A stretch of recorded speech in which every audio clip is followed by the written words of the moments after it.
Buenas tardes, bienvenidos a este programa que hemos dado intitular, tiempo de encuentro, en donde en este tiempo de encuentro también le hacemos publicidad a Políticamente Incorrectos que se emiten. Vamos a empezar a ir haciendo publicidad a los distintos programas y los vamos a ir colocando. Para eso tenemos un formato televisivo en nuestra parte trasera, que ya lo verán, que lo van a percibir si ingresan al canal de YouTube. Por ejemplo, Políticamente Incorrectos es un programa que se emite los lunes y martes de 15 a 16. Y vamos a ir pasando también artísticas de otros programas, como para que lo tengan en cuenta, aparte de hoy, tiempo de encuentro, obviamente en vivo. Y como hablamos de tiempo de encuentro, hablamos de un tiempo de encuentro en las diferencias. Hablamos de un tiempo de encuentro en poder expresarnos desde un punto de vista. Este es el programa que más tiene mi criterio hegeliano. ¿Qué significa? Que tiene una tesis, que tiene una antítesis para crear la propia síntesis. En definitiva, vos vas a tener las dos visiones de lo que acontece. ¿Cuál es el punto de vista de lo que está aconteciendo en materia económica? ¿Cuál es el punto de vista de lo que acontece en materia de los paros? ¿Cuál es el punto de vista a nivel social? ¿Cuál es el punto de vista coyuntural de política? Y a partir de ahí es que vamos a tener oposición, oficialismo, oposición, y entre medio un poco de historia, un poco de nuestros olvidados, que a veces recordamos solos a los que tienen sus calles, y fundamentalmente lo hacemos por Scalabrini, Ortiz y una cortada, y así sucesivamente, Coronel Díaz. Y la verdad que hay muchos que no tienen una calle, hay muchos que no tienen una avenida, y verdaderamente nos representan y han quedado en un olvido permanente, porque ni siquiera está esa calle.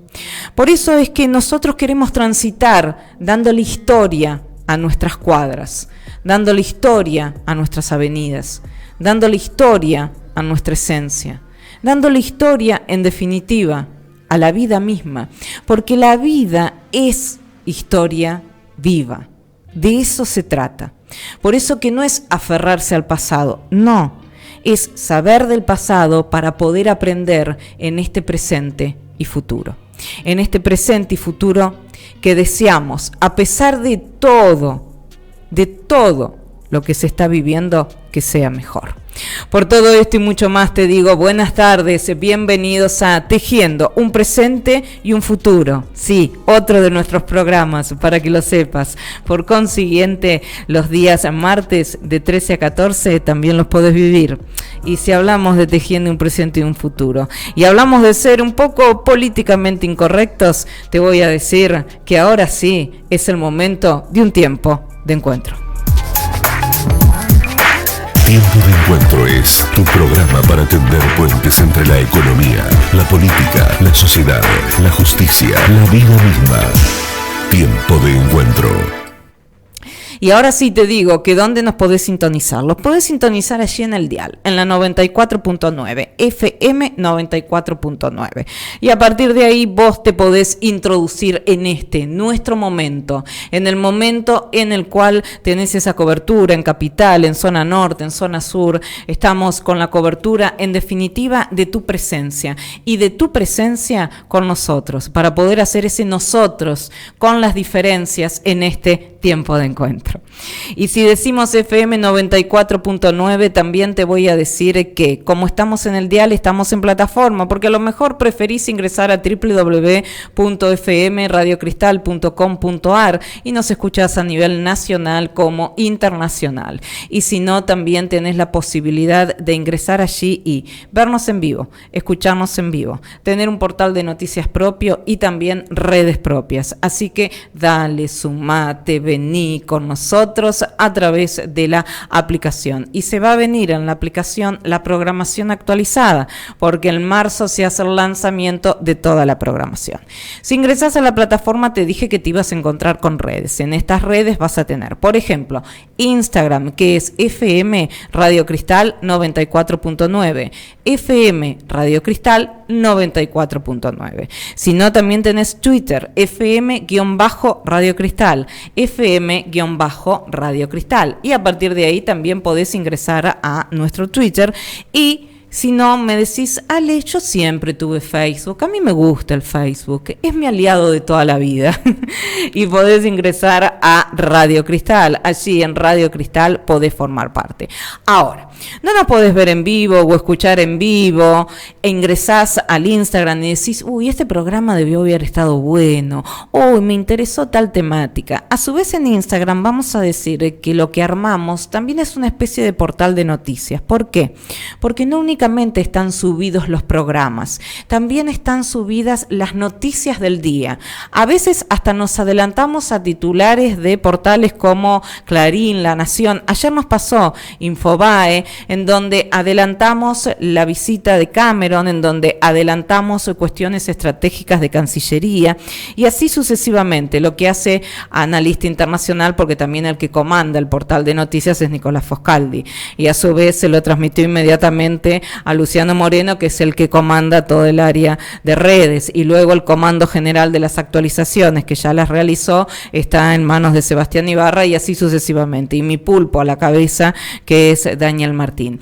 Entonces, en la operación técnica, allí vas a tener también todas las noticias del día, absolutamente todas, las más importantes. Así que no únicamente es un Instagram, un Twitter o un Facebook, sino es un portal de noticias propio dentro de las redes. Eso me pareció muy interesante. Hasta ahora vas a ver que a las fotos le agregamos también el logo de la radio para que tenga identidad, así que subimos fotos con el logo de la radio. Ya tenemos también TikTok, ya está la cuenta abierta, ya de a poco voy a ingresarlo, pero ya me mandó mi equipo la cuenta de TikTok, así que ya también tenemos TikTok, que en realidad no es de Alejandra, yo no me voy a hacer tiktokera, mis amores, pero sí la radio va a tener TikTok propio, y a partir de ahí van a estar fundamentalmente mis co-conductores, van a ser quienes van a hacer una especie de showman, nunca mejor dicho en la actualidad esta palabra, ¿no? Un poco de showman. Como no son presidentes ni nada por el estilo, pueden serlo. Y aparte son muy divertidos, así que no saben los co-conductores que tengo. Vamos a hacer TikTok y ellos van a ser los protagonistas. Y aparte ya están craneándolo todo el equipo del TikTok ahora, ¿no? Ustedes no saben lo que es mi vida, ¿no? Fantástico. Bueno, mis amores, eso por un lado. Por el otro lado también te digo que no nos podés escuchar por el dial. Me decís www.fmradiocristal.com.ar. Ale, me olvido, o Ale, no tengo el link a mano. Mira, te voy a decir, hace algo más rápido todavía y más sencillo. ¿Sabés qué podés hacer? FM Radio Cristal. Es la aplicación. Vos vas a Play Store y si no, le decís a un familiar o le decís a tu nieto, nieta o a un hijo, hija, porque muchos me dijeron, Ale, ¿y cómo hago? ¿Y cómo descargo? Me dejan los mensajes. Entonces, vos haces lo siguiente, Play Store, ¿sí? O Google, no hay problema. Ahí en Google también podés colocar FM Radio Cristal descargar. Y ahí descargas, directamente ingresas y descargas y lo tenés en tu celular. Es decir, descargas la aplicación FM Radio Cristal y en un cliqueo nos escuchás. Algunos me van a decir, pero eso lo puedo escuchar y también te quiero ver. Bueno, también tenemos plataforma, tenemos YouTube y en YouTube hasta te podés suscribir. Si te suscribís a YouTube, la campanita, te va a sonar una campanita en donde te va a avisar que ya están algunos de los programas que vos quieras y estés suscripta subidos, ¿sí? Así que vas a tener todas las suscripciones y te va a alertar de los mismos. Por eso es bueno que se suscriban. Al final del día van a estar todos los programas. Vos imaginate cuando se haga la programación completa. Va a ser un bocato di cardinale. Desde ese punto de vista es que están subidos a YouTube y en YouTube colocás la lupita. En la lupita allí Radio Cristal 94.9. Radio Cristal 94. Miren que si yo hice todo esto, yo pude descargar la aplicación, yo entro a YouTube, yo entro a las diferentes redes para supervisar un poquito qué es lo que sube mi equipo y demás, vos lo podés hacer, te puedo asegurar en ese sentido. Así que tenés el dial con la cobertura, 12 kilos de potencia y más que se va a venir. Luego tenés también la plataforma, la aplicación con portal de noticias, con redes propias para escuchar y vernos en vivo. Y luego también tenés la app dentro del celular propia, también que la podés descargar, y vas a tener TikTok y no sé qué más vas a tener, pero vas a tener todo lo que esté a nuestro alcance en esta, la fusión del año, FM Radio Cristal 94.9. Tiempo de encuentro, nos unifican las diferencias. Y si nos unifica en las diferencias, significa que tenemos los distintos puntos de vista. Y ya te voy a decir ahora el punto de vista de nuestro economista. Luego te voy a dar el Servicio Meteorológico Nacional. Mientras, ahora lo que voy a hacer, para que sepas que estamos en vivo, es que lo voy a presentar a él, a un maestro, verdaderamente. Y él tiene su perspectiva. Y a mí lo que me interesa es que cada coconductor, porque en cierto modo co-conducen conmigo todos los que forman parte, puedan brindarte su apreciación, que puede ser muy distinta a muchos. Y hasta algunos de la oposición tienen un punto de vista muy parecido al de una parte del oficialismo, que quizás no es Milei, pero sí es otro referente. Hoy quizás acontezca también algo de todo ello. Por ejemplo, Maslatón. Maslatón siempre fue liberal. Bueno, hoy vamos a tener algo con él, con quien voy a hablar ahora, en donde va a estar en concordancia. Por eso que acá vamos a escuchar todas las voces, y a veces no se está tan alejado. A veces hay que saber escuchar. Saber escuchar. Una cosa es oír, otra cosa es escuchar, ¿sí? A veces uno le recomienda, yo cuando era psicóloga, vos escuchá y seleccioná, le decía a mis pacientes. Escuchá aquello que realmente sea positivo para vos. Hasta una crítica puede ser positiva. Ahora oí aquello en lo cual es un vínculo en el cual no podés dejar, y entonces oí. Estamos con él, que es economista, seguidor de la teoría monetaria moderna, además es empresario pymes, miembro de Pymes para el Desarrollo Nacional, también del Grupo Bolívar y del Movimiento Productivo 25 de Mayo. Estamos con César Crosita. Hola César, ¿cómo estás? Buenas tardes, ¿cómo te va? Buenas tardes, bien. Aquí andamos viendo las cosas que pasan en el país, que es increíble todo lo que nos está sucediendo. Bien, yo te voy a hacer una pregunta que tiene que ver con algo de lo cual vos me enviaste, que es con la emisión monetaria. ¿Qué es lo que está haciendo este gobierno en materia de emisión monetaria? Porque se dice, y lo que expresa el presidente es que no hay emisión monetaria, lo que expresa es que logramos un superávit fiscal, que eso es lo más importante, y logramos que la inflación esté descendiendo, y lo que dijo el ministro de Economía, Luis Toto Caputo, es que para junio va a estar en un dígito. ¿Qué de todo esto es verdad y a qué costo se está logrando cada una de estas cuestiones? César. Yo creo que nada de lo que dice es verdad. Y no se está emitiendo. Una mentira neoliberal es que el dinero que emite el Banco Central no es emisión monetaria, pero son pesos que ingresan a la economía. Y hablemos de números. La emisión diaria para pagar intereses que hace el Banco Central es de 80.000 millones diarios hoy, solamente para pagar intereses. Y a eso le tenemos que sumar la emisión diaria que hace para acumular reservas. Cuando el Estado compra dólares, va al mercado de cambio y compra dólares para acumular reservas, necesita pesos, pero no tiene superávit fiscal para comprar esos dólares. Claro. Entonces, ¿qué hace? Emite pesos para poder comprar los dólares. Y llegamos a la friolera que en los 2 meses de gobierno de Milei emitió más dinero que en los 4 años del gobierno de Alberto Fernández. Es muy interesante lo que decís. La emisión monetaria de este gobierno es enorme, y eso afecta. La inflación también es un fenómeno monetario. Si vos emitís 100.000 millones diarios entre comprar reservas y pagar intereses, evidentemente la inflación de ninguna manera puede bajar. Y hay un gráfico que lo vi hace un ratito, un post, sí, donde muestra que las principales partidas de gasto de la Administración Pública Nacional es hoy los intereses superan al pago de jubilaciones. O sea, ahí quiero ir. ¿En qué situación están las tasas de interés en nuestro país? Y una tasa de interés al 100% anual, pero el problema es que todos los intereses los paga el Banco Central. Ese es el punto. El Banco Central es el punto. Todo el dinero que le queda a la noche a los bancos, se lo presta un día al Banco Central y el Banco Central le paga intereses. Ese pago de intereses es el que sostiene la tasa de interés. Los pases son el mecanismo para sostener la tasa de interés. Bien. Si el Estado te paga por la plata inmovilizada que tiene el cajero a la noche, 100% de interés, la inflación no va a bajar nunca. Qué bien lo que decís. Innecesario. Qué bien lo que decís. La plata inmovilizada de los cajeros a la noche en el circuito financiero sigue trabajando. No duerme esa plata. Pero no solo la de los bancos. No, ya lo sé.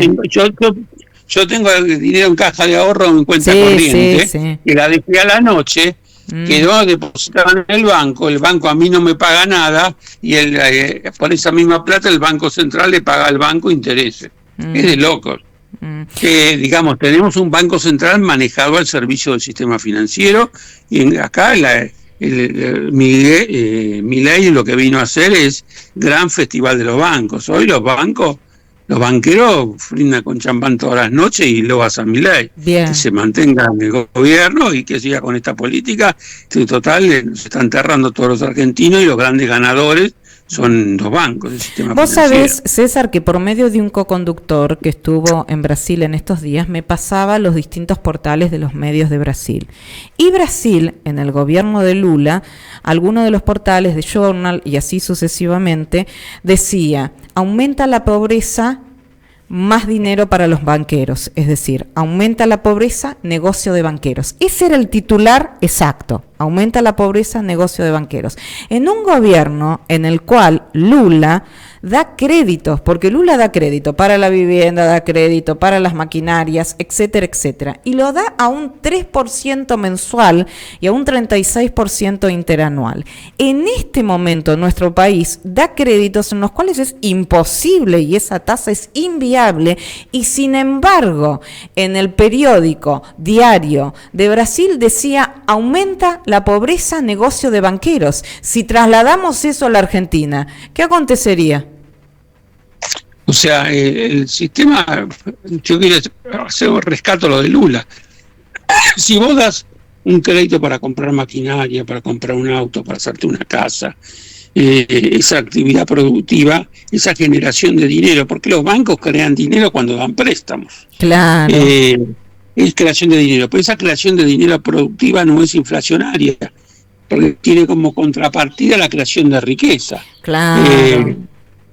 El Estado argentino toma todo el dinero disponible, lo inmoviliza, le paga intereses a los bancos y no hace nada con la plata. No crea un solo tornillo. Esa es la gran diferencia entre lo que hace Lula y lo que hace este Banco Central. Por consiguiente, el titular aumenta la pobreza, negocio de banqueros, en una situación en la cual da créditos e inyecta en el mercado interno, nosotros tenemos que decir aumenta la pobreza, negocio de banqueros, la casta de los banqueros son los beneficiados. Claro, porque el Banco Central le paga intereses por una plata improductiva que no la están usando para generar riqueza. Porque nuestros créditos son inviables. Las tasas de nuestros créditos son inviables. Y con estos niveles de inflación primera cosa, que los bancos no te prestan, porque el banco normalmente quiere que le devuelvan lo que presta y sabe que a estas tasas de interés no hay actividad productiva alguna que pueda justificar este pago de intereses. También leí una gran coincidencia entre la teoría monetaria moderna, de la cual vos hablás y haces referencia a grandes exponentes y expertos, que ahora quiero que lo hagas vos, y Maslatón, cuando en un tuit tiene una integración exacta a lo que vos estás diciendo. Habla justamente del bimonetarismo, pero que el problema es la tasa de interés. Justamente va a exactamente lo mismo. Comentame la teoría monetaria moderna y este tuit de Maslatón, sus puntos de vista que son acordes, que concuerdan, y decime el motivo para vos. O sea, Maslatón sostiene que hay que liberar el tipo de cambio y no pagar más tasa. Exacto. O sea que la remuneración del dinero un día debe ser cero. Y nosotros tenemos lo mismo. Se debe liberar el tipo de cambio, o sea que el Estado deje de comprar dólares para sostener reservas, y que deje de pagar intereses. Por consiguiente, eliminás toda la creación monetaria. A partir de ahí la economía va a arrancar. Pero estos señores necesitan recuperar reservas para poder devolverle al imperio, porque nosotros somos un país colonial, devolver al imperio, extraer de la Argentina todos los dólares necesarios para mandárselos afuera. Por eso, el Banco Central, cuando compra reservas, compite, mantiene artificialmente alto el valor del dólar. Porque si el Banco Central se retirara del mercado cambiario, cuando se liquide la cosecha gruesa, el dólar va a bajar drásticamente. Porque no hay compradores, no hay importadores que vayan a comprar dólares porque no hay demanda en el mercado interno. Bien. Por consiguiente, el dólar va a bajar abruptamente. Ellos lo que están buscando es que el dólar baje a niveles donde ellos puedan seguir comprando para poder mandar afuera. Nosotros tenemos una condición económica que está dependiendo del imperio. Sí. Somos un país colonial que está siendo saqueado y lo que lo conduce hoy el Banco Central responde a los intereses de los saqueadores. Bien, te voy a decir ahora 3 puntos. Voy a empezar con uno de ellos. El ministro de Economía, Luis Toto Caputo, dijo que para junio la inflación iba a estar en un dígito. ¿Qué opinás al respecto y a qué costo puede llegar a producirse eso? Esa es una de mis preguntas. Sí.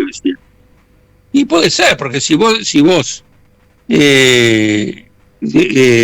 parás totalmente la actividad económica, claro, parás la demanda, los precios van a caer a costa de una recesión espantosa. Ese es el modelo. Si vos bajás los salarios, congelás las jubilaciones, congelás la obra pública y a pesar de que emitas dinero y vas a tener ingresos por divisa, la inflación va a tender a bajar. Bien. Pero el desastre que va a dejar va a destruir el país. Bien. Va a destruir la actividad económica. O sea, Milei a lo que vino a hacer es el negocio de los banqueros a costa del pueblo argentino. La casta son los los empresarios pymes, los empresarios nacionales para Milei. La otra de las preguntas, con respecto a la dolarización, ya que hablaste, si dejamos el bimonetarismo, el dólar comienza a descender, que eso es lo que muchos también no quieren, que comience a descender. ¿Qué opinas de dolarizar la economía? Los países serios tienen soberanía monetaria. Dolarizar la moneda, la economía, es perder la soberanía monetaria, la principal herramienta que tiene un país para el desarrollo. Es totalmente impracticable. Los argentinos deberíamos luchar fervientemente para que esto no pueda ocurrir. Y después te quiero preguntar en relación a cuando justamente decías la casta, decías los bancos. Hoy tenemos al segundo del Fondo Monetario Internacional en la Argentina. ¿Qué opinas? Y viene a controlar que el saqueo continúe. O sea, viene a orientar la política, porque esta política es orientada hacia el saqueo de la Argentina. Tengamos en cuenta que el Fondo Monetario le ha fijado a la Argentina una tasa suplementaria como castigo por un préstamo ilegal que le ha otorgado la Argentina. Y hoy la Argentina le está pagando todos los gastos del Fondo Monetario Internacional, se lo paga la Argentina con esta tasa suplementaria. Jamás Argentina debería haber aceptado esta tasa, jamás hubiera tenido que haber aceptado este acuerdo con el fondo. Tuvimos un gobierno que se sometió a los designios del capital financiero internacional. No somos un país soberano, somos una colonia que está siendo saqueada y los argentinos nos debemos levantar para dejar de seguir siendo una colonia. ¿Qué opinas de la visita de Cameron? Debería toda la población repudiar que el ministro inglés haya venido a territorio argentino. Pero los argentinos estamos sumidos. Hoy es tan grande la tragedia que estamos padeciendo que cosas importantes que están pasando nos parecen minias en función de la situación grave económica que nos está llevando este gobierno. Te lo asocié porque fueron 2 visitas, una la del segundo del Fondo Monetario Internacional y luego la de Cameron. Y ahora te lo voy a asociar con otro tema vinculado a todo el análisis que hiciste económico que tienen que ver con los paros que se están realizando en el día de hoy, de trenes, en el día de mañana, sanitario, la semana que viene se está hablando también paro de camioneros, se está hablando paro docente. ¿A vos qué te parece estos paros que están siendo cada uno por su lado? ¿Creés que va a haber un paro general, nacional, a nivel de todo el país? Yo creo que sí. En marzo el país va a salir a la calle. Vos fíjate que los jubilados han perdido el 30% de sus ingresos con este aumento que dieron. No, lo de los jubilados del aumento de marzo creo que es 27.3, si mi memoria no me falla. Es terrible cuando vas a tener de 80%, de un 80%, 27.3. Es muy fuerte. Eso prefiero realmente no tocarlo porque a mí me irrita mucho. Ojo, con que hubiera estado cualquiera en el gobierno y hubiera dicho esto, ¿eh? Si hubiera estado Massa, hubiera dicho exactamente lo mismo. En este caso está Milei. Es una falta de respeto. El de la mínima está en 100 y pico mil. Es una falta total de respeto, de coherencia. Y la jubilación desde el 2001 nunca los jubilados estuvieron tan bajos. Desde el 2001. No pueden vivir, es invivible. Si no tienen un hijo, no tienen una persona que los pueda ayudar, no puede vivir hoy un jubilado. Es vergonzoso.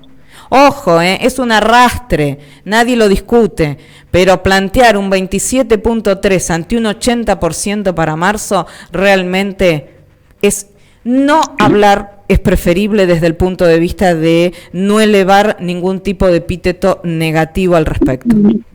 Y solo resta esperar cuál va a ser la respuesta del pueblo argentino a este desmadre económico que nos están sometiendo. ¿Crees que el pueblo argentino, la más dañada hoy es la clase media?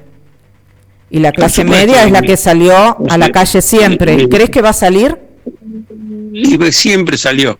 O sea, cuando el peronismo llega al gobierno, llega un momento en que la clase media está mejor, entonces ya se cree que son oligarcas porque tienen una maceta con una plantita y se cree que son estancieros, entonces se pasan a la derecha y votan a la derecha. Cuando llega a la derecha del gobierno los destruye, cuando se dan cuenta que los únicos que lo puede sacar del estado en que se encuentra es el peronismo y vuelven a votar en defensa de sus intereses. La clase media por un momento vota en contra de sus intereses y cuando se da cuenta que se mandaron la gran cagada, no me quedó claro. Muy bien, no me había quedado claro. Sí. Por último, la última de las preguntas, porque hoy la verdad que te maté a preguntas. Te quiero también, haciendo un análisis general, por eso que hago todas las preguntas vinculadas a lo que está aconteciendo a nivel país, y en cierto modo cuando yo te pregunto tiene que ver con los titulares de los distintos diarios y cada uno le da su visión y su punto de vista. También vamos a decir que apareció Cristina Fernández de Kirchner con estas 33 páginas y también aparece con tweets y demás. ¿A qué crees vos o le acreditás que aparezca ahora Cristina Fernández de Kirchner, César? Mira, yo creo que quizá para mover la estantería, pero también es para defender un poco los privilegios de los sectores que responden a ella. O sea, no olvidemos que la llegada de Milei no es casualidad. Fue la incapacidad de nosotros como gobierno de haber hecho un gobierno defendiendo los intereses nacionales y no lo hicimos adecuadamente. Cuando Macri trajo al fondo, nosotros firmamos un acuerdo con el fondo que nunca deberíamos haber firmado, le aceptamos esos intereses leoninos que nunca deberíamos haber aceptado y pagamos y seguimos una política monetaria que implicó una transferencia fenomenal al sistema financiero. O sea, el gobierno de Alberto Fernández y Cristina Fernández fue un fracaso absoluto. Si no, no estaríamos en esta situación. La llegada de Milei fue un agravamiento considerable de las malas políticas que se habían venido aplicando. Las políticas que hoy se están aplicando son las mismas que aplicó Macri y Alberto Fernández. No hay mucha diferencia. La tasa de interés, la remuneración al sistema financiero, el control de la economía por parte de los bancos sigue siendo vigente. Por consiguiente, hay poco para hablar. Yo creo que hoy... Sí, yo creo que hoy el país el peronismo debe cambiar la conducción, o sea... ¿Y quién puede ser líder hoy de la oposición? Se está hablando mucho de gobernadores, Martín Yarlora, se está hablando de eso, ¿qué opinás? Mira, hoy el peronismo tendría que convocar va a llegar el momento que va a tendría que convocar a elecciones y que el pueblo decidiera quién fuera la conducción. Nosotros los peronistas hace años que no votamos ni elegimos a nuestros candidatos. Nos imponen las alternativas que al poder que a Cristina se le ocurrió, porque Nosotros, si miramos los candidatos que tuvo posibles candidatos en estas elecciones, Scioli, que hoy está con Milei, Massa, que siempre fue más de lo mismo operante del sistema, la Argentina no iba a cambiar nada con ninguna de las alternativas que le ofrecieron al pueblo. Hoy debemos cambiar y decir, la dirigencia se equivocó porque nos trajo hasta acá. Y digámoslo con todas las letras, no llegamos de casualidad. Sí. Llegamos después de un gobierno desastroso que no respondió a los intereses nacionales. Ahora sí te prometo que es lo último. ¿A qué le atribuís tanto enojo y estar en contra? Porque acá hay una interpretación que tiene que haber por debajo. Yo no creo solo en lo que es explícito.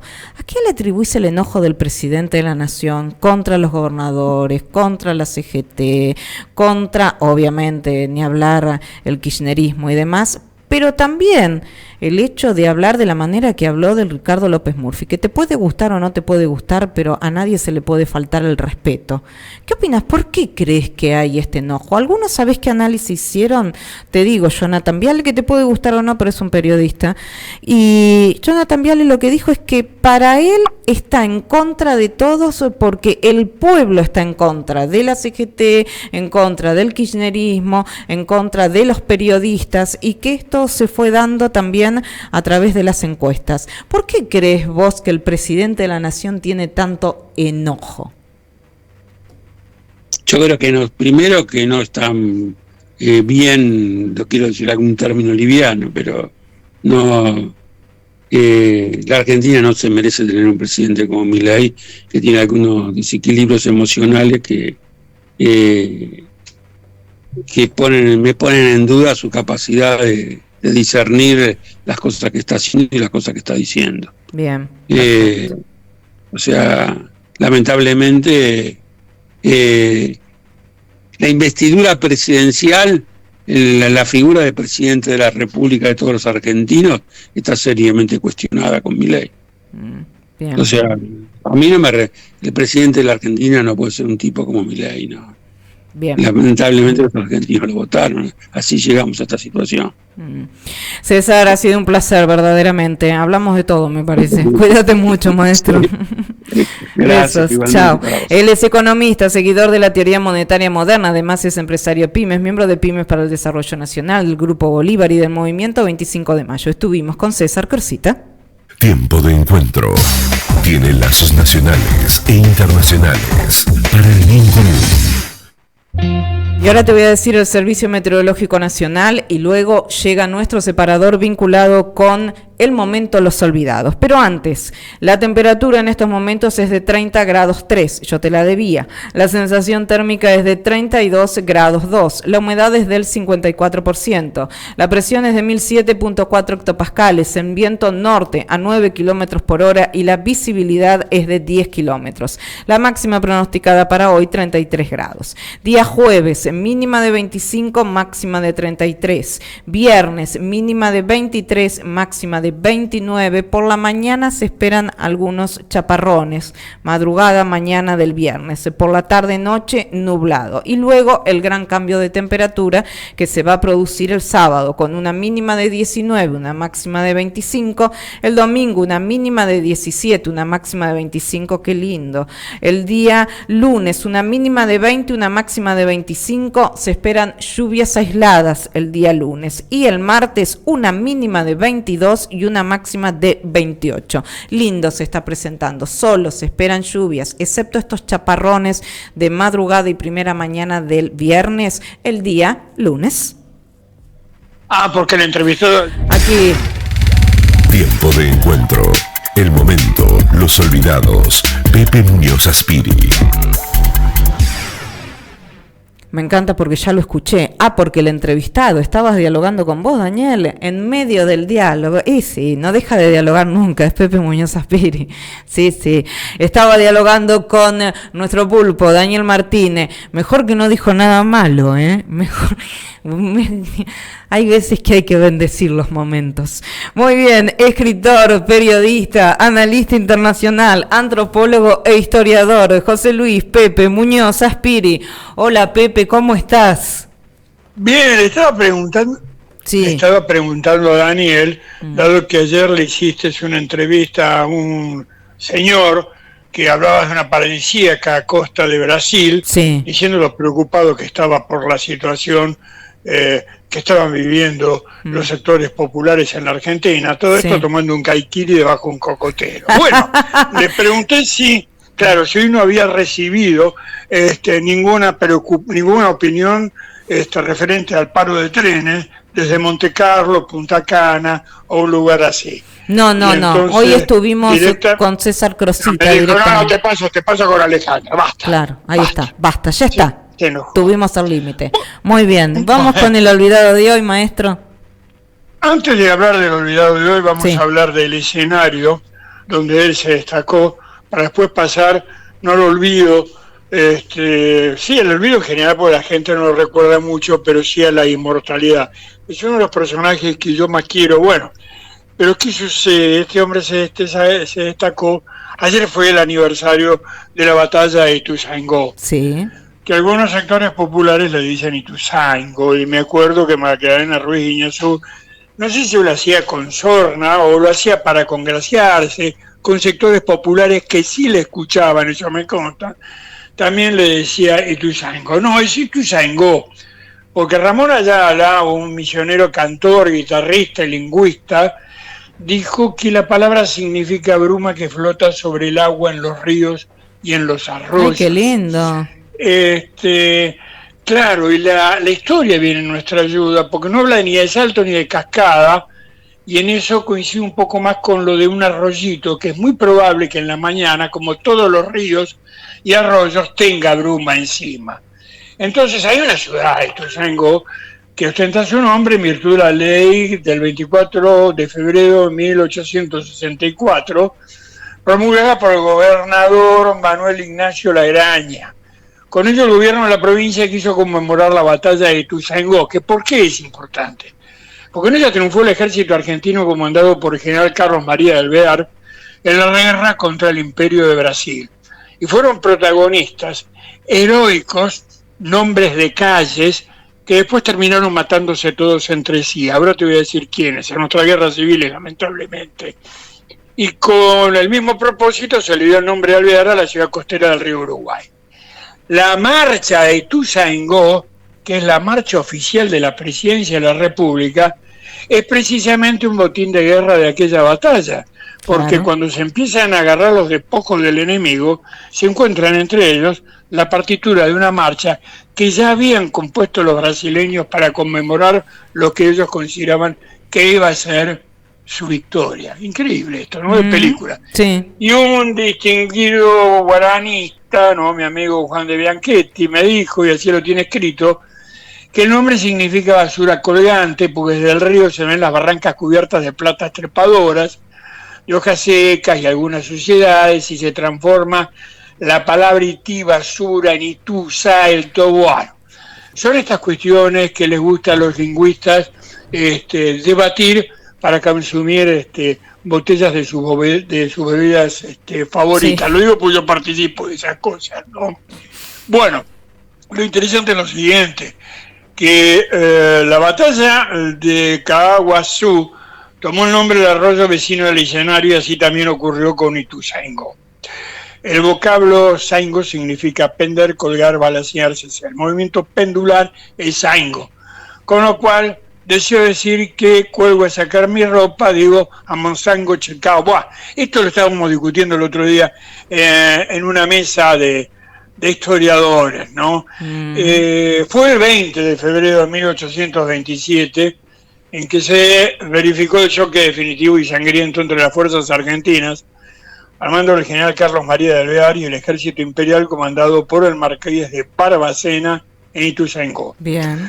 Los republicanos sumaban 7.700 hombres, de los cuales 5.400 eran de caballería, mientras que los imperiales contaban con 6.300 y 3.700 de caballería. Bien. Las firmes cargas de la caballería, y por eso te digo, se mataron entre sí, estaban a las órdenes de José María Paz, Juan Lavalle, Bransen, que es el olvidado que vamos a referirnos ahora, y Olavarría, junto a los jinetes uruguayos, también legendarios, de Oribe, Lavalleja y otros jefes, derrotaron completo a las fuerzas imperiales, que fueron obligados a retirarse en desorden. Una anécdota: entre los prisioneros tomados en esta batalla se encargaban también una enorme cantidad de mercenarios germanos.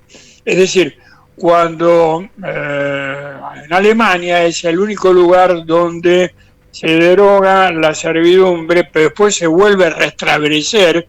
Entonces, cuando ya eran demasiados los siervos de la gleba y se podían transformar en un porcentaje peligroso, ¿qué hacían? Los vendían. Entonces había una gran cantidad de, entre comillas, voluntarios germanos con uniformes brasileños que habían sido vendidos al Imperio de Brasil y que el emperador los utilizaba como carne de cañón de infantería. Uno de ellos fue tomado prisionero y junto con otros amenazaron con suicidarse porque les daban de comer las sobras del asado. En estos momentos nosotros nos agarramos a cuchilladas por las sobras de un asado. Sí. En ese momento decían, no más carne, por favor, no más carne. Y uno de los que lloraba justamente es el fundador de una familia de consignatarios de Hacienda y de grandes hijos de mala madre de la política argentina. Me refiero a un prisionero de apellido Bullrich. Sí. Ahí nace la familia Bullrich. Esto no lo digo yo, esto lo desarrolla Jauretche en una de sus obras, Los profetas del odio de la Yapa, pero lo hace mucho mejor que yo, así que remítanse ahí. Bien. Bueno, la falta de caballería no permitió al general Alvear completar el triunfo y tras la acción quedaron en el campo muertos 147 argentinos, entre ellos Bransen y Besados, y 256 heridos, mientras que los imperiales tuvieron unos 200 muertos, 150 prisioneros, 90 heridos. Bueno, todo eso se puede encontrar en una enciclopedia, bueno, en cualquier historia militar. Pero sí, vamos a lo siguiente, vamos a la figura de Federico de Bransen. Ella se desempeñó con distinción en las guerras napoleónicas, hasta participar en el Estado Mayor del Emperador en la batalla de Waterloo, nada menos. Después de Napoleón, Bransen aceptó una propuesta de Rivadavia de servir en el ejército bajo las órdenes de San Martín. Y cuentan que un general español le preguntó a San Martín si el ejército de los Andes había muchos oficiales como Federico Bransen, y el libertador sonriendo le contestó que pocos hombres podían compararse con este francés que había servido bajo las órdenes del mismísimo Napoleón. Y el general español, después de esbozar también la sonrisa, le dijo, bueno, pues me alegro porque si así no fuera, nos enredaría más esta madeja. Claro. Carlos Federico de Bransen se había desempeñado en las distintas guerras napoleónicas, hasta participar en Waterloo, como te dije, pero el servir bajo las órdenes de San Martín es su periodo más glorioso porque lo acompaña en toda la gesta libertadora, destacándose en las campañas de Chile y Perú, donde conoció a quien sería su esposa, la nieta de un virrey. Eran paquetísimos estos tipos, cómo se casaban. El otro día hablamos de otro también que se había casado. Bueno, eran pocos, ¿viste? Y eran pocas personas en esa época, ¿no? Las disputas políticas lo enfrentaron con Bolívar y le costaron un tiempo en prisión. Razón por la cual decidió volver a Río de la Plata, donde su mentor, Bernardino Rivadavia, era ya presidente nuestro de una forma. Después hablaremos de eso en otro momento. Pero Bernardino Rivadavia era el que regía los destinos de Río de la Plata. Y nuestra joven república se había comprometido en reconquistar la banda oriental, que había sido arrebatada 10 años antes por los portugueses. Bransen fue puesto al mando del Regimiento 1 de Caballería. Su prestigio y su experiencia entre sus camaradas enseguida lo convirtió en un oficial de consulta. Y eso lo llevaron a tener diferencias con el general Carlos María de Alvear, que no tardaron en aparecer, fundamentalmente cuestiones de celos. Sí. Eso lo entendemos. Como lo consignó el mismo Bransen en el diario que lo llevó a lo largo de toda la campaña con el Brasil. Sin embargo, Bransen intentó calmar a los oficiales más exaltados que le decían, general, vamos a reemplazarlo a usted no, a este cabrón de Alvear por usted. Todos sabemos las simpatías explícitas que tenía Carlos María de Alvear, Sí. por los ingleses, porque todos los simpatizantes de los ingleses tienen calles maravillosas. Te digo nombres, Carlos María de Alvear es uno, Quintana es otro. Sí. Vamos en otro, por ejemplo, los que facilitaron la fuga de los jefes ingleses prisioneros de la 1806-1807. Uno se llamaba Anastasio Padilla, Sí. Aniceto, perdón. Aniceto El gran Padilla, Aniceto. ¿verdad? Sí. Y después el otro es Saturnino Rodríguez Peña. Yo vivo acá a la vuelta, Rodrigo Peña, ¿no? Rodríguez Piña le decíamos nosotros. Por la Ahora, Peña encima Rodríguez están Piña todos juntos, Alvear, Rodríguez Peña, muy Todos cercanos juntos. están, Lo Quintana. que pasa es que se llama Rodríguez Peña, nosotros lo llamábamos Rodríguez Piña, porque éramos donde diferíamos nuestras diferencias mientras cursábamos la secundaria en el colegio. Pero Íbamos fíjate que ahí justo las y tres nos agarrábamos calles a trompadas. están en plena paquetería. Están todos en la Recoleta, mi querida. Por eso. Y en Rodríguez Piña nos cagábamos a trompadas los alumnos del Colegio La Salle y de nuestros adversarios, que era el Colegio del Salvador. Claro. Todo gente como uno, che. Sí. No todos tenían la fortuna de tener un apellido compuesto como yo. Algunos con apellidos baratos, ¿viste? De origen rumano, mi Bien. mejor amigo, entre ellos. En broma no estoy diciendo Sí, esto. sí. Italianos, mis mejores amigos. Y me acuerdo que tuve hasta amigos croatas. Bueno, la cuestión que Bransen le dijo, no, paren la mano, muchachos, primero están los portugueses. Y los ejércitos republicanos e imperiales se encontraban en Du Paso, Du Rosario, como los brasileños conocen a esta batalla, en un lugar llamado Ituzaingó. Sí. Ellos no hablan de Ituzaingó, hablan Paso del Rosario. Antes de la batalla final, Alvear explicó su táctica, el peso del combate caía sobre el regimiento de Bransen, quien debía conducirlo a un ataque frontal contra el núcleo de infantería brasileña que incluía 2.000 mercenarios traídos de Europa, entre ellos Bullrich. Bullrich, te digo que era un soldadito de cuarta, era un ex servo de la gleba que lo tienen de carne de cañón. Sí. Bueno, la caballería tenía que atravesar una cañada, un obstáculo bastante difícil de sortear, lo que convertía este ataque en un acto casi suicida, y esto lo hizo notar Bransen. Y así se lo hizo saber Alvear, quien con la soberbia que lo caracterizaba le decía, cuando Napoleón te daba una orden, usted no se la discutía. Claro, él quería sacárselo de encima de una forma elegante. Bransen miró el campo de batalla, los pastizales ardían por el fuego de los matorrales, el cañadón, las tropas formadas esperando sus órdenes, los caballos pifiando, el calor terrible de un sol que caía a plomo en pleno febrero y echaba una luz irreal sobre el llano.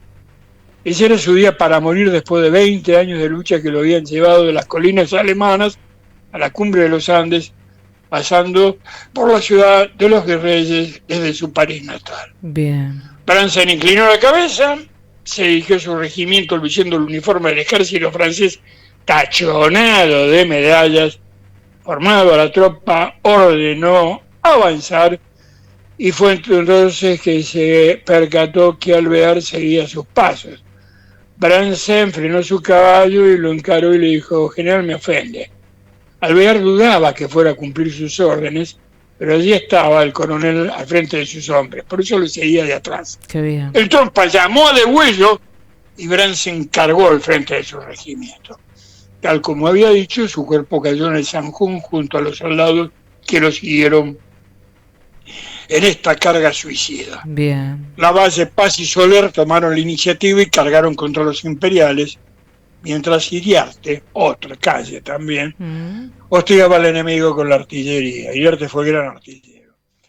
Viéndose superado, los brasileños abandonaron el campo de batalla y los argentinos y orientales habíamos vencido. Horas más tarde, sus camaradas reconocieron el cuerpo de Bransen, que yacía desnudo donde había caído, porque era costumbre despojar a los enemigos, a los caídos, ¿no? hasta de los calzones. Pero esto era de ambos bandos. Los enemigos habían rapiñado el uniforme del coronel y a poca distancia se encontraba el cuerpo de Ignacio, el hermano menor de Lavalle, fíjate vos. Enterado de su muerte en Buenos Aires, Rivadavia dispuso de tanto Bransen como el comandante Manuel Besares, también fallecido en la acción, revistieran para siempre como presentes en sus respectivos cuerpos. Qué interesante, Pepe. Un año más tarde, a instancia de su esposa, el cuerpo del coronel fue recuperado del campo de batalla y trasladado a Buenos Aires, donde fue enterrado en el cementerio de la Recoleta, bajo una obra del escultor Camilo Romerón, autor de muchos bustos de los presidentes de la Casa Rosada, encargada por Torcuato de Alvear, por entonces intendente de Buenos Aires. Yo tengo una suerte de fotos con ese monumento, porque está enfrente de la tumba de Facundo Quiroga. El otro día le rendimos homenaje el martes a Facundo Quiroga, y generalmente pasábamos, yo siempre inclino mi cabeza delante del valiente Bransen, cuando vamos al sepulcro de Rosas también a rendirle homenaje. Bien. Bueno, quien impartiera la orden, Alvear, que lo condenó a morir precozmente, pero digamos que Bransen, siendo francés, honró esas palabras del himno que entonamos tantas veces: coronanos de gloria vivamos, o juremos con gloria morir. Yo creo que él sí se merece una avenida como la que tiene Alvear o como la que tiene el propio Quintana, ¿no? Y Ituzaingó fue la última gran batalla que libró nuestro Ejército Nacional antes del largo periodo lamentable de guerras civiles que nos aguardaba y que, bueno, en cierta forma, de manera sutil, continúa hasta ahora, ¿no? La verdad, ¿qué ibas a decir, Pepe, que me sentí como en el guión de una película y me fuiste llevando permanentemente a lo largo de toda la entrevista. Fue extraordinario. Es que es una película verdaderamente, y creo que el cine argentino le debe una película a Bransen y a otros tantos, que estuvimos nombrando, le debe una película a Iriarte, le debe una película también, es mismo el General Paz. Nos debemos una película. Porque nos debemos todos, porque yo también reivindico, la Madrid es otra figura impresionante. Mirá que te estoy hablando del bando unitario, ¿no? Sí. Pero entre ellas hay figuras que son de Salgari, del Verne, bueno, del cine, ¿no? Exacto. Justamente. El otro día volví a ver con Gregory Peck la primera versión, que era de Moby Dick. Claro. Perdón, No, por favor. Interpretación del Capitán Ahab. Sí, extraordinaria. Fabulosa. Creo que la mejor interpretación que se hizo de Capitán Ahab y de Moby Dick, y a mí me llamó la atención que fuera tan fiel el guión de la película al libro. Pero claro, cuando veo quién es el que hace el guión cinematográfico, es Ray Bradbury. Es decir, otro escritor. Solamente los escritores pueden interpretar eso. Sí, es lo que percibí cuando hablábamos hoy. La Argentina le debe a nuestro Capitán Ahab, a nuestro ballenero Moby Dick, porque vivió cazando y murió cazando ballenas, Luis Piedrabuena. Que no es un olvidado, lo recordamos, tenemos un destructor Piedrabuena hasta el monumento, pero sí le debemos una película. Pero hoy recordamos que ayer es la batalla donde conmemoramos la batalla donde muere este bravo Bransen. Bien. Pepe, como siempre, un placer el momento Los Olvidados con vos, con Pepe Muñoz Aspiri. Hasta la semana que viene, el lunes de 14 a 15 con El Valor de las Palabras, con un invitado de lujo, que ya me lo pasaste, que me parece va a ser importantísimo, como este lunes tuvimos Horacio Calderón, que realmente no únicamente cumplió con todas nuestras expectativas, sino que hubo una viralización absoluta de la entrevista. Ayer, en un extraordinario fuimos a buscar programa, el lunes que viene en Cambridge. Exacto. Es un argentino que da clases en Cambridge. Exacto. Y lo mejor de todo, que da clases en Cambridge y dice, The Falkland, no, las Malvinas son argentinas. Eso es lo más interesante. El martes, una mirada austral, que eso también es muy importante, de 16 a 17, y luego continuamos, como siempre y desde siempre, con Los Olvidados. Chau, Pepe, cuídate mucho. Chao, Alejandra, gracias. Abrazo inmenso. Y estuvimos con el escritor, periodista, analista internacional, antropólogo e historiador, José Luis Pepe Muñoz Aspiri. Cierre del momento Los Olvidados. Hasta el próximo capítulo con Pepe Muñoz Aspiri. Tiempo de Encuentro. Tiene lazos nacionales e internacionales para el bien común. Y ahora cerramos con él. Él es productor agropecuario de tercera generación en Argentina, ganadero y agricultor, dueño socio de una empresa familiar. Además es politólogo egresado de la Universidad Católica de Córdoba. Estamos con un grande, estamos con Julián Chasco. Y cuando decimos Julián Chasco, desde mi punto de vista también, es tener un tiempo de encuentro en lo que son las diferencias, en lo que son los distintos puntos de vista, en lo que son las distintas apreciaciones. Porque ahora con Julián vamos a tener otra apreciación, seguramente a la que tuvimos hasta hoy, y en este momento, y en este presente. Por eso que es un tiempo de encuentro, y por eso que cuando yo te digo tiempo de encuentro, es un tiempo de encuentro en las diferencias, con miradas distintas. ¿Para qué? Para que vos lo puedas capitalizar, y esa capitalización tiene que ver con el pensamiento propio, tiene que ver con el pensamiento de cada uno. Buenas tardes, ¿cómo estás, Julián? Hola Alejandra, ¿cómo estás? Buenas tardes. Muy bien. Bueno, Julián, tengo 2 artículos vinculados con temáticas para hablar hoy, pero voy a hablar de más temáticas aparte. Igual voy a empezar por tus artículos, porque Gauchos Ricos, y tiene que ver con un comentario que hizo un colega periodista, Víctor Hugo Morales, que molestó al campo. Vamos a decir algunas textuales. Este año la recaudación vendrá muy bien para el Fondo Monetario Internacional y para los gauchos ricos. Me permito dudar seriamente de que pueda favorecer al pueblo, es una de las palabras. Luego también dijo la élite, o como quieras llamarle, el establishment, el círculo rojo. Ellos se quedan con todo como nunca otra vez. Ahora se viene una gran cosecha. Entonces, comparándola con la del año pasado, miren ustedes cómo se puede entender parte de la debacle que fue el año 2023 en Argentina, la sequía, 20 millones de dólares quedaron afuera, es decir, Alberto Fernández no ligó nada. La pandemia, la sequía, la guerra en Ucrania y Rusia determinó también una caída de muchos valores económicos para el mundo y consecuentemente para la Argentina también. Ahora este gobierno empieza echándose buena con la cosecha. Pónganle 20 y pico de millones de toneladas, así hablamos de soja el año pasado. 52 millones de toneladas se prevén para esta temporada. Y después continúa y hay una pregunta que dice, ¿para quién va eso? Lo van a distribuir entre nosotros, el país gana, el país sembró, plantó, levantó, el suelo argentino, patria y cuántas cosas más quieran decir. Pero, ¿cómo viene la distribución? Muy mal. La van a distribuir para ellos primero, porque los gauchos ricos y las cerealeras tan indecentes van a pedir otra devaluación, quieren otro valor para el dólar, van a presionar y es muy difícil que Milei aguante por más que diga que no. Ojalá lo hiciera, porque si devalúa, ahí tiene usted otra vez la renta muy mal repartida, porque los gauchos ricos van a ganar con la nueva devaluación, van a ganar mucho dinero, van a apilar las 4x4, tienen que hacerlo vertical ahora, porque uno al lado del otro no les alcanza el campo y enfrente va a haber un pueblo cada vez más hambriento. Es así. ¿Qué opinas?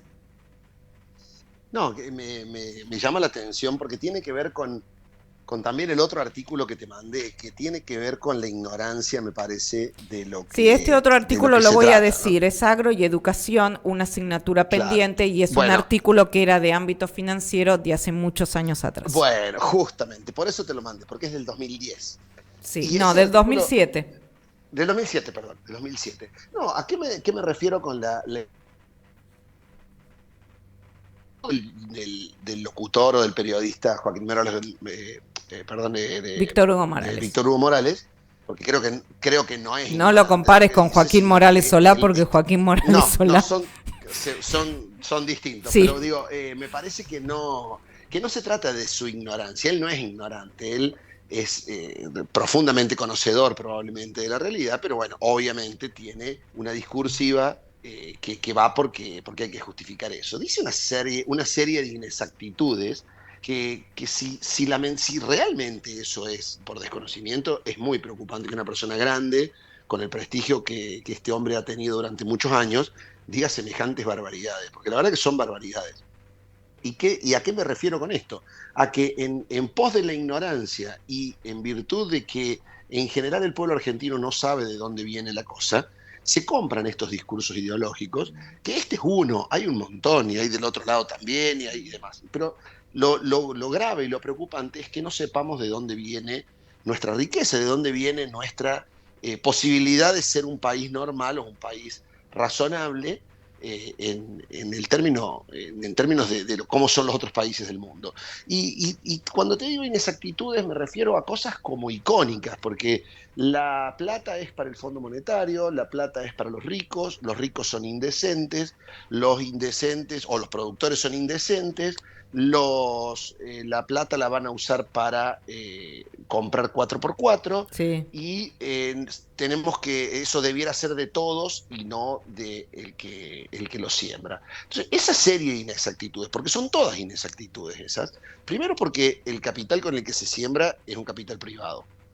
No existe el colectivismo en Claro. Argentina, por lo tanto, el que pone privado. El año pasado, las 20 millones de toneladas que faltaron de soja, no le faltaron al Estado argentino, le faltaron a cada uno de los productores que sembró. Y solamente con averiguar un poquito cómo está cada uno de los productores en sus estados financieros y bancarios y económicos después del año pasado, vamos a darnos cuenta que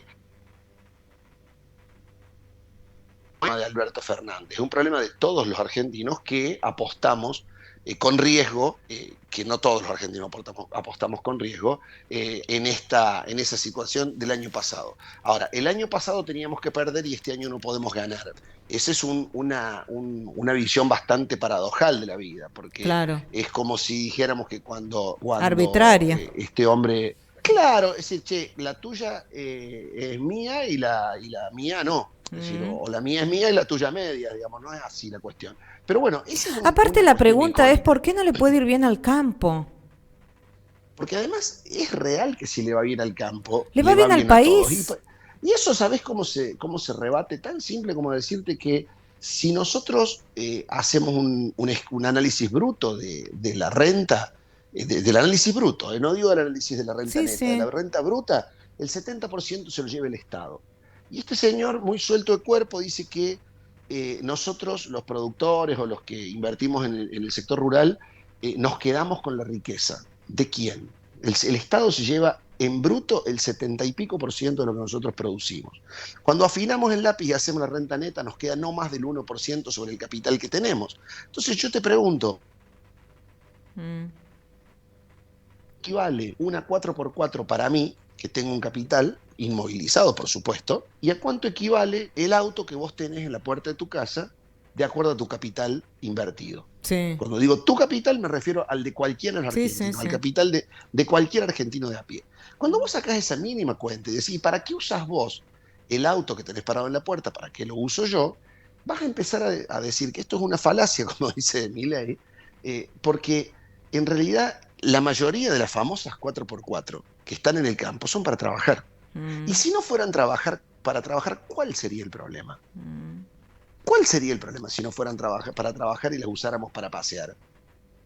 La compramos, No, ninguno. la pagamos, le damos Tienen trabajo todo el a alguien. derecho del mundo.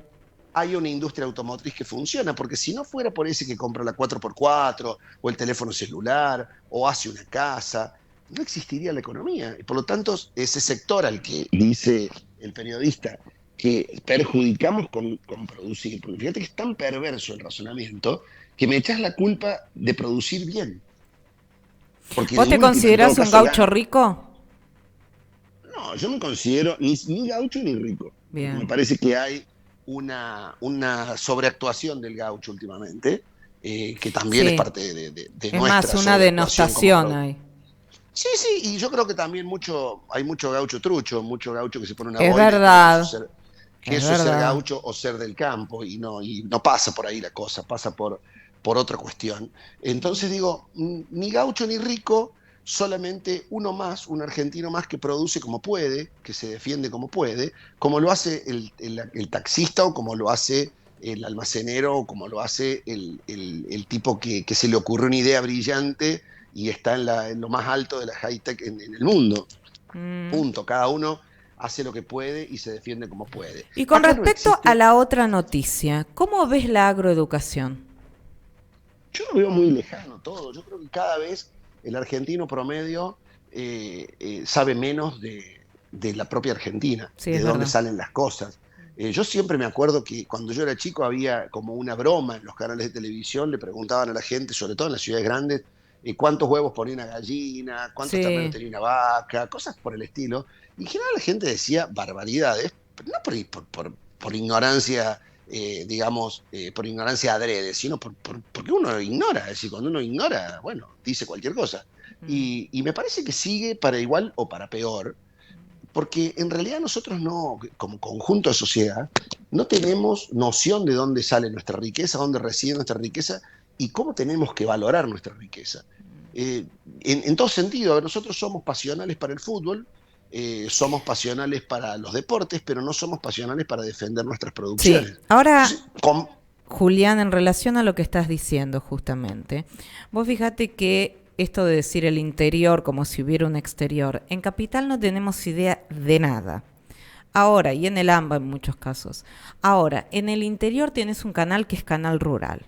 Y muchos lo consumen al respecto. No sé qué es lo que ocurre en tu provincia, pero por ejemplo, en Carlos Casares, yo toda la vida, cada vez que era el mediodía, mi papá, siendo de campo, escuchaba y mirábamos el Canal Rural. Era todos los días, era como el domingo del automovilismo por Mouras y demás. Chevrolet era Canal Rural. Es decir, en el interior se consume más educación vinculada con esto. Me da toda la sensación. sí, pero me parece que es el sector para el sector. Sí, Yo no veo, es verdad. y lo digo en los pueblos chicos, no veo un involucramiento de la sociedad en los pueblos chicos, incluso que vivimos del sector rural casi en su mayoría, ¿Y de una por manera u qué? otra. ¿Por qué crees que Porque, acontece esto? porque yo creo que ha habido una forma de llevar a que denostemos lo propio. Es Está decir, yo bien. siempre cuento que nosotros hemos sido hijos de vergonzoso o daba vergüenza ser del campo.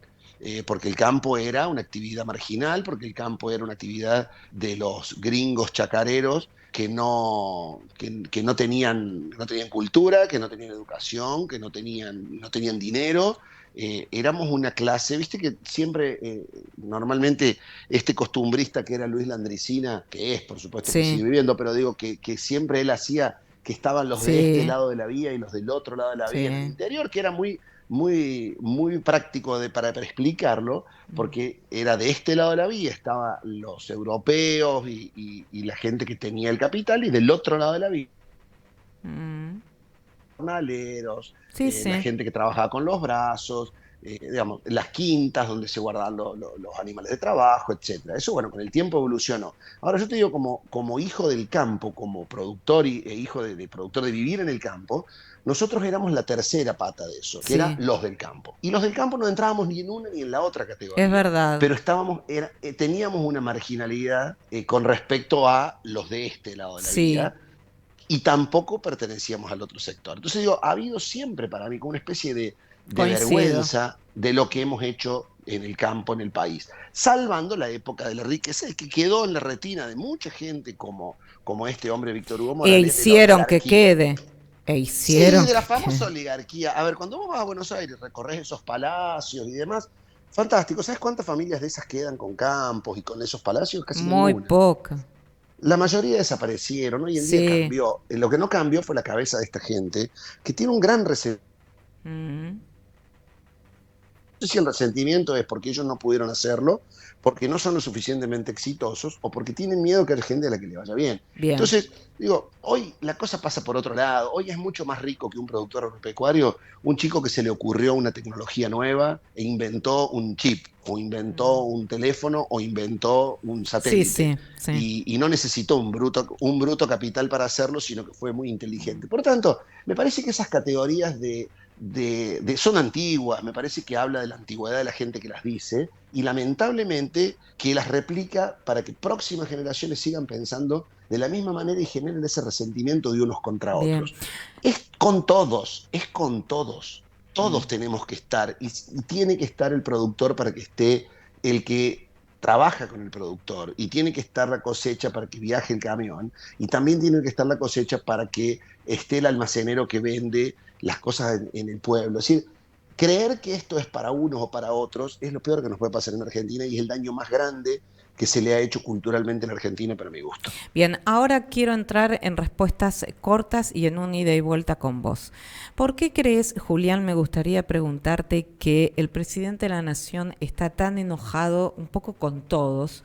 Porque lo último que dijo, yo no estoy de acuerdo con lo que dijo de López Murphy. Conmigo López Murphy se ha comportado como un caballero siempre. Obviamente no tengo el contacto a nivel de la esencia política en una cámara ni nada por el estilo, pero en una cámara, digo, de diputados / senadores, pero se ha comportado conmigo muy bien. Es como si alguna vez dice algo de vos y conmigo vos te has comportado de manera excelente.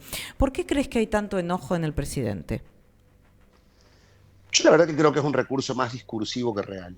Yo coincido. Y me preocupa que se convierta en un recurso Exacto. real y deje de ser un recurso discursivo. Me parece que lo está explotando, me parece que lo está estirando todo lo que puede. Todo el que no está conmigo está en contra de los cambios, y me parece que es un exabrupto decir eso de López Murphy. Me parece que es un recurso extremo y espero que no sea permanente. Bien, ¿qué opinás del tema de los paros? Por ejemplo, hoy tenemos paros de trenes, mañana tenemos paro de sanidad, la semana que viene aparentemente paro de camioneros. ¿Cuál es tu punto de vista? Que no van a resolver nada, que son parte del problema, y evidentemente, así como otros sectores están defendiendo su quintita, creo que los gremios están también estirando lo más que pueden la influencia que tienen sobre el devenir de la gente. Pero yo no creo que estén preocupados los sindicalistas porque le vaya mejor a sus empleados. De hecho, están de paro, por ejemplo, los empleos bancarios, que son los sueldos más altos junto con la AFIP de la Argentina. O sea que me parece que es también un recurso político y no sindical. Bien, Julián, a mí hay algo que me saca y te lo voy a decir porque no estoy de acuerdo, que tiene que ver con el aumento de los jubilados. Por ejemplo, la mínima de 100 y pico mil y un 27.3%. Yo te voy a decir en lo que a veces estoy de acuerdo, pero también te voy a decir en lo que estoy absolutamente en contra. Teniendo en cuenta una inflación del 80% en el cobro, porque se va a realizar en marzo, del 27.3%, me gustaría preguntarte cuál es tu punto de vista. Mira, yo la verdad que no sé cuál es la herramienta, pero mientras no resolvamos ese tipo de problemas, claro, vamos a estar mal. Bien. Yo creo que hay prioridad en los problemas. Bien. Y ese problema es prioritario. Y entiendo que hay jubilados que entraron por la ventana. Hagamos una división. Sí, eso es otra cosa. Separemos, pero no todos en la misma bolsa. Coincido. No somos y uno se convierte en un opinador y además en un doliente porque en general tiene algún papá, mamá, tío, abuelo en casa con esta situación. Exacto. Pero digo, si no resolvemos ese problema, vamos a estar siempre, por lo menos en deuda. Y si estamos en deuda, como yo te lo digo siempre, si estamos en deuda con nuestros viejos, estamos jodidos. ¿Qué opinás cuando se dice de superávit fiscal, que es lo que logró este gobierno como noticia, a costo de que en realidad no se paga nada, que también se dice que fue bajando la inflación a costo de que no hay consumo y que si llegamos al porcentaje que dio el ministro de Economía, Luis Toto Caputo, que es de un dígito de inflación para junio, va a ser a costo de una recesión enorme? ¿Cuál es tu punto de vista ante los que dicen esto de los logros que supuestamente manifestó el presidente y el ministro de Economía? Es la realidad. Es absolutamente la más cruda de las realidades que tenemos en Argentina.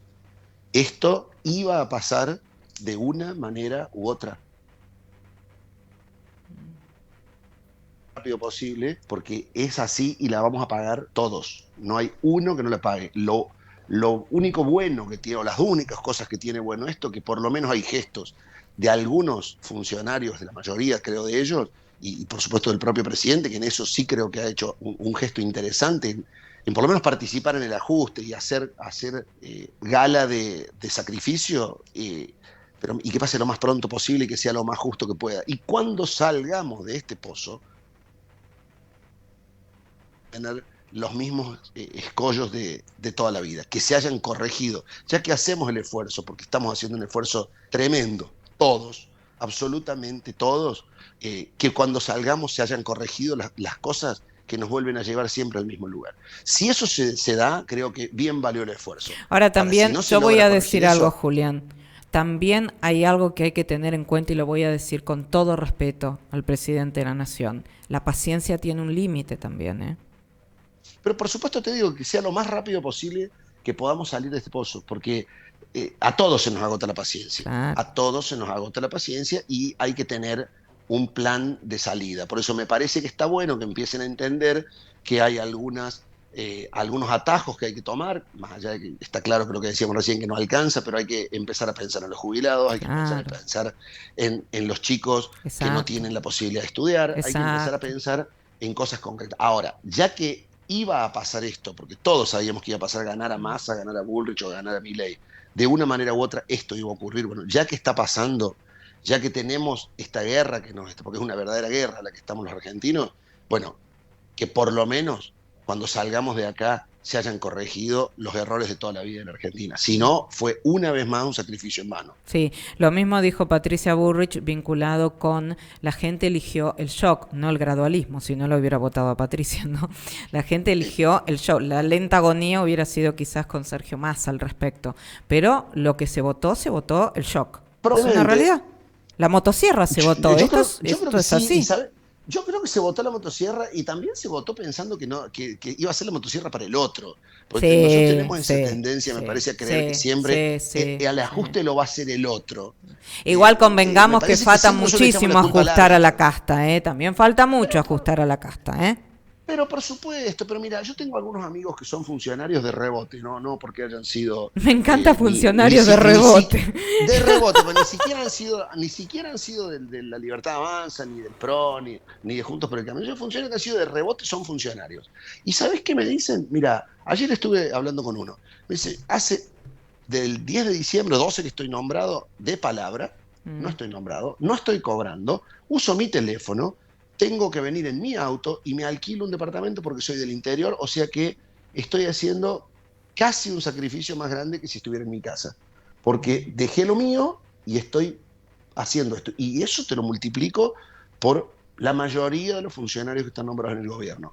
Digo, me parece que hay que ser justo también con el que está haciendo y el que está poniéndole el cuerpo a este cambio, que ojalá salga bien. Yo creo que como argentinos de bien tenemos que esperar y tener esperanza de que esto... Sí.